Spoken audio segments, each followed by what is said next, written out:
ఇంతకుముందు క్లాస్లో వచ్చేసి వికాసం పెరుగుదల గురించి నేర్చుకున్నాం. వికాసంలో దశల గురించి నేర్చుకున్నాం. ఆ నియమాల గురించి నేర్చుకున్నాం. 8 నియమాలు ఉంటాయని. ఒకటేమో క్రమానుగతమైనది, అంటే స్టేజెస్ని ఫాలో అవుతుంది. ఇంకొకటి వైయక్తిక భేదాలు ఉంటాయి, అంటే ఒక పర్సన్కి ఇంకొక పర్సన్కి సేమ్ ఉండరు. మూడోది వచ్చేసి సాధారణం నుంచి నిర్దిష్టం, అని అంటే అందరినీ అమ్మ అని పిలిచి అతను అమ్మని మాత్రమే అమ్మ అని పిలుస్తూ ఉంటాడు. తర్వాత వచ్చేసి డిఫరెంట్ రేట్స్లో అని అంటే అభివృద్ధి అనేది ఒక్కొక్క స్టేజ్లో ఒక్కొక్క రకంగా ఉంటుంది.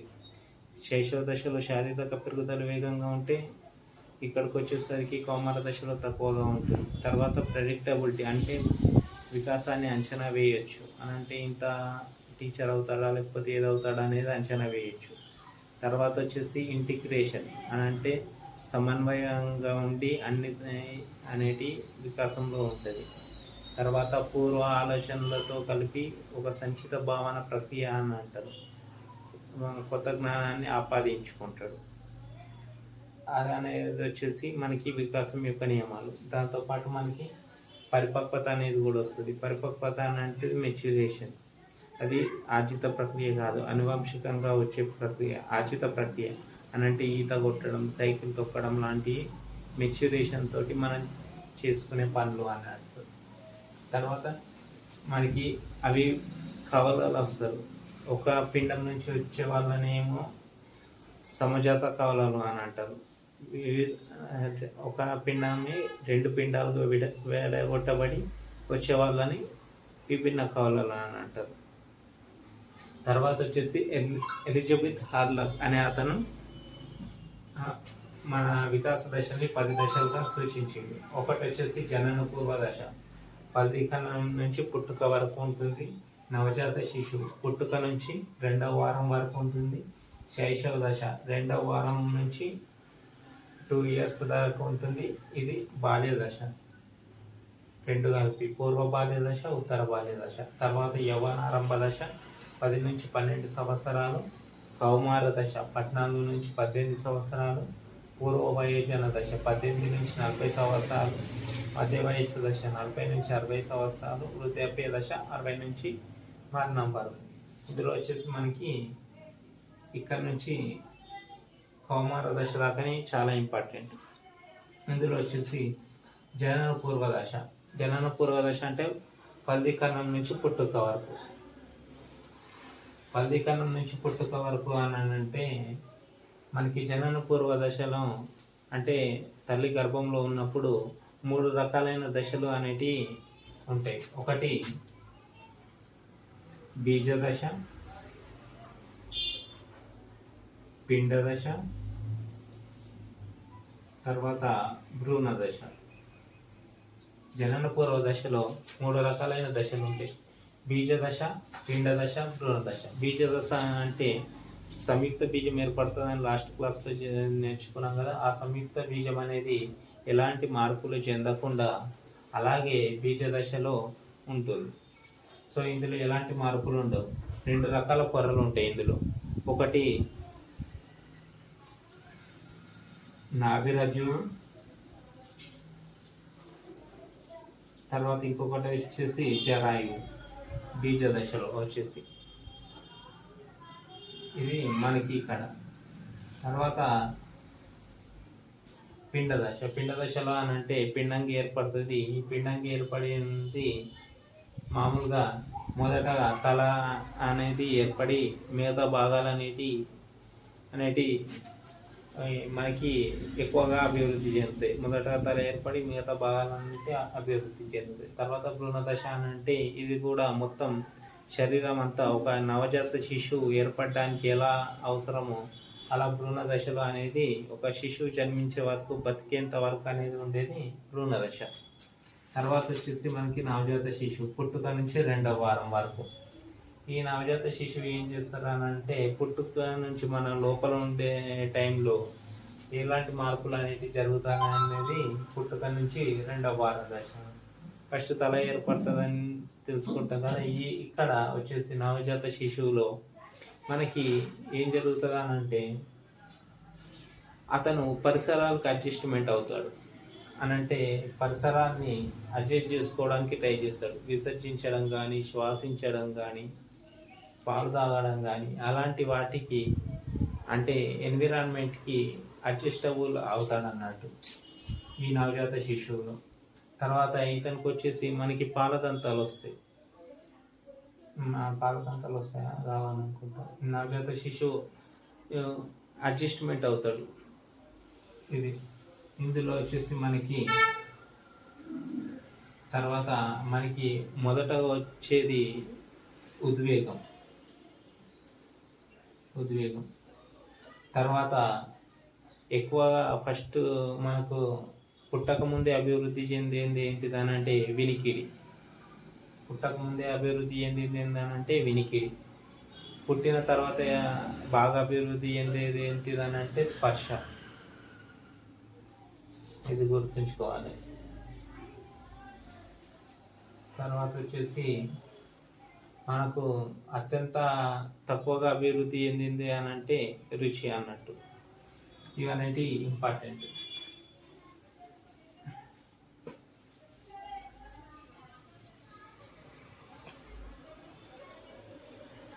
తర్వాత వచ్చేసి మనకి శైశవ దశ అంటే 2 నుంచి 2 సంవత్సరాల దాకా ఉంటుంది. 2 నుంచి 2 సంవత్సరాల పిల్లలు ఎలా ఉంటారు అని అంటే 2.5 కిలోల దాకా బరువు ఉంటారు. ఈ బరువు ఉన్న తర్వాత మనకి శైశవ దశ అనేది శారీరక దశ అనేది అంటే శారీరక వికాసం అనేది చాలా ఎక్కువగా జరుగుతుంది. అని అంటే బాడీలో గ్రోత్ అనేది బాగా ఎక్కువగా జరుగుతుంది. అంటే బాగా వేగంగా జరుగుతుంది. ఇందులో పాలదంతాలు ఏర్పడతాయి. మొత్తం 20 దంతాలు ఏర్పడతాయి శైశవ దశ లాస్ట్ వరకు, అంటే 2 years వరకు 20 దంతాలు ఏర్పడతాయి. ఇందులో పాలదంతాలు ఏర్పడతాయి. తర్వాత ఇతను యొక్క మానసిక వికాసం ఎలా ఉంటుందని అంటే ఏకాంతర క్రీడను ప్రదర్శిస్తాడు. అని అంటే అతనే ఒక క్రీడను ఆడుకుంటాడు, ఎవరిని ఆడనియ్యాడు అన్నట్టు. సో ఇది శైశవ దశ. మనకి ఇవన్నీ ఎందుకు చెప్తున్నారంటే మనం ఒక టీచర్గా జాయిన్ అయినప్పుడు మనకు వచ్చే అతను కౌమార దశ దాకా మాత్రమే ఉంటాడు స్కూల్లో టీచర్ వచ్చేసి.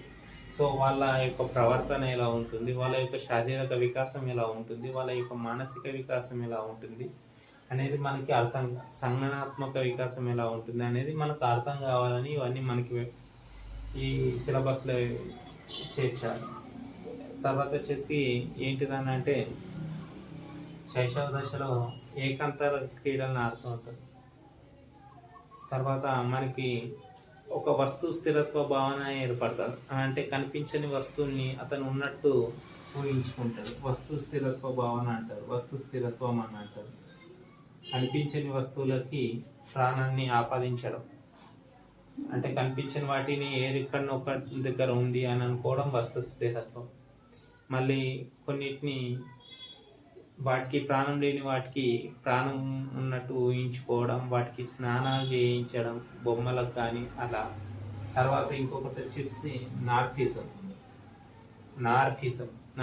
అని అంటే తన మీదనే తాను ఎక్కువగా దృష్టి పెడతారు. ఇది నార్ఫిజం. శైశవ దశలో ఎలాంటి భయాలు ఉండి చిన్నపిల్లలకి ఏదో భయపడినట్టు యాక్ట్ చేస్తారు. ముఖ్యంగా ఎక్కువగా ప్రదర్శించబడే ఉద్వేగం ఏదన్నా ఉంటే అది ఏడుపు. మొదట ఏర్పడింది ఏంటిదని అంటే ఏడుపు. ఇది వచ్చేసి మనకి శైశవ దశ 2వ వారం నుంచి 2 years దాకా ఉంటుంది. తర్వాత ఈ బాల్య దశని 2 రకాలుగా విభజించారు. పూర్వ బాల్య దశ మరియు ఉత్తర బాల్య దశ. పూర్వ బాల్య దశ వచ్చేసి 2 నుంచి 6 సంవత్సరాల దాకా ఉంటుంది. ఇందులోనే మనకి శైశవ దశలోనే ముద్దు పలుకుల దశ అని, శబ్దానుగ్రహ దశ అని ఇలా ఉంటాయి. ఎందుకంటే ఏకరీతులు ఏవైనా ఇష్టం వచ్చిన శబ్దాలు చేస్తూ ఉంటాడు. దానికి సరైన అర్థం ఉండదు. బాబ్లింగ్ స్టేజెస్ అంటారు శైశవ దశలో. తర్వాత పూర్వ బాల్య దశ వచ్చేసరికి అతని యొక్క మాట తీరు అనేది అర్థవంతమైన పదాలు అనేటివి నేర్చుకుంటాడు.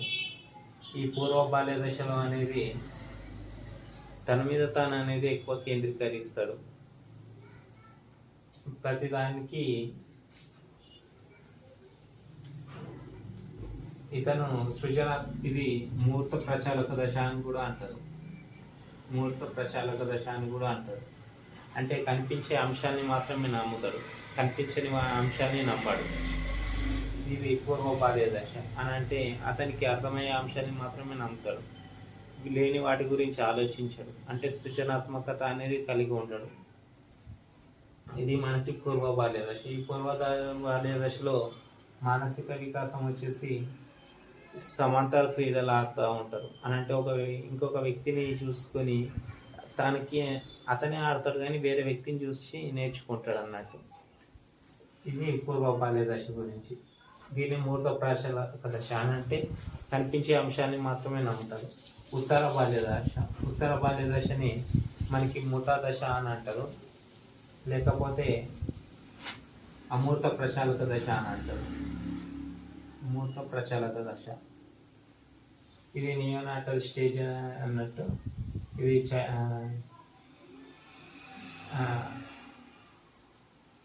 ఇది లాటర్ చైల్డ్హుడ్, ఇది ఎర్లీ చైల్డ్హుడ్ అనేది మనకి ఇంగ్లీష్లో చెప్పుకోవచ్చు. తర్వాత ఉత్తర బాల్య దశలో వచ్చేసి అమూర్త ప్రచాలక దశ అంటే సృజనాత్మకతను కలిగి ఉంటాడు. ఇక్కడ పూర్వ బాల్య దశలో విపర్యాత్మక లోపం అని ఒకటి ఉంటుంది. విపర్యాత్మక లోపం అని అంటే మామూలుగా ఏదన్నా వస్తువుకి ఉంటే అది దానికి ప్రాణం ఉన్నట్టు దాన్ని విపర్యాత్మకంగా ఆలోచిస్తాడు అన్నట్టు. తర్వాత ఉత్తర బాల్య దశలో వచ్చేసి అమూర్త ప్రచాలక దశ అని అంటారు. ఈ ఉత్తర బాల్య దశలో ఫ్రెండ్స్ని, తమ వయసు వాళ్ళని మాత్రమే, తమకు కోపం చెందిన వాళ్ళని మాత్రమే ఫ్రెండ్స్గా చేసుకోవడానికి ట్రై చేస్తారు. ఇందులో ఈగోయిస్టిక్ నేచర్ అనేది కొద్దిగా కనిపిస్తూ ఉంటుంది.